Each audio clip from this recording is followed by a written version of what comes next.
شیخ فرماتے ہیں ان لوگوں کا حق کو جھٹلانا، اس سے اعراض کرنا، بعد اس کے کہ ان پر حجت پوری ہو گئی تھی اور اس حق کی تصدیق کرنا، پیروی کرنا ان کے لیے زیادہ احتیاط والی چیز بھی تھی اور نجات کے زیادہ قریب بھی تھی، اس سب کے باوجود ان کا اعراض کرنا، اس سے یہ بہت بڑا ظلم ہے۔ اس سے یہ اس بات کے حقدار ہو گئے کہ اللہ تعالیٰ ان کو ہدایت دے ہی نہ، اور اللہ تعالیٰ ان میں یقین پیدا ہی نہ کرے یہ کہ حق ہے۔ جیسا کہ نوح علیہ السلام کے قصے میں وَلَقَدْ جَاءَتْهُمْ رُسُلُهُم بِالْبَيِّنَاتِ فَمَا كَانُوا لِيُؤْمِنُوا بِمَا كَذَّبُوا مِن قَبْلُ كَذَلِكَ يَطْبَعُ اللَّهُ عَلَى قُلُوبِ الْكَافِرِينَ، کہ ان کے پاس رسول آئے واضح نشانیاں لے کر، تو چونکہ پہلے یہ لوگ تکذیب کر چکے تھے، جھٹلا چکے تھے، اس وجہ سے یہ لوگ ایمان نہیں لائے۔ اللہ تعالیٰ اسی طرح کافروں کے دلوں پر مہر لگا دیتا ہے۔ اللہ تعالیٰ نے فرمایا كَذَلِكَ نَطْبَعُ عَلَى قُلُوبِ الْمُعْتَدِينَ، زیادتی کرنے والوں کے دلوں پر اللہ تعالیٰ ایسے مہر لگاتا ہے۔ اللہ تعالیٰ نے فرمایا وَأَقْسَمُوا بِاللَّهِ جَهْدَ أَيْمَانِهِمْ لَئِن جَاءَتْهُمْ آيَةٌ لَّيُؤْمِنُنَّ بِهَا، اللہ تعالیٰ کے ان لوگوں نے پختہ قسمیں کھائیں کہ اگر اب نشانیاں ہیں تو ایمان لے آئیں گے۔ آپ نے فرمایا نشانیاں تو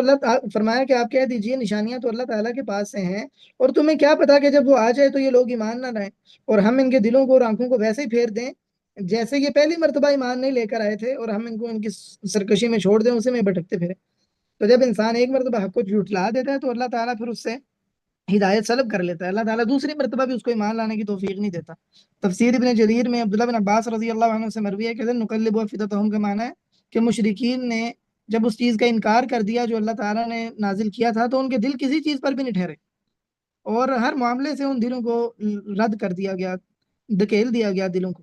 اور یہی بات درست ہے کہ یہاں کاف جو ہے نا کما میں، یہ تعلیل کے لیے، علت بتانے کے لیے، یعنی پہلی مرتبہ ایمان نہ لانے کی وجہ سے ایسا ہو رہا ہے۔ اسی طرح وَاذْكُرُوا كَمَا هَدَاكُمْ، اس میں بھی کما جو ہے یہ تعلیل کے لیے، امام ابن جریر نے اس کا یہی معنی کیا ہے کہ مراد یہ ہے کہ ایمان والے لوگوں مشعر حرام کے پاس اللہ تعالیٰ کی ثنا کرو، اس کا شکر ادا کرو کہ اس نے تمہیں نعمتیں دی ہیں، اور تمہارا اللہ تعالیٰ کا ذکر کرنا یہ خشوع کے ساتھ ہونا چاہیے، اور اس میں چاہیے کہ تم شکر بھی ادا کرو اس کا جو اللہ تعالیٰ نے تمہیں توفیق وغیرہ سے دی، سے نوازا ہے اللہ تعالیٰ نے۔ اسی طرح فَإِذَا أَمِنْتُمْ فَاذْكُرُوا اللَّهَ كَمَا عَلَّمَكُم مَّا لَمْ تَكُونُوا تَعْلَمُونَ، یہاں بھی کما تعلیل کے لیے،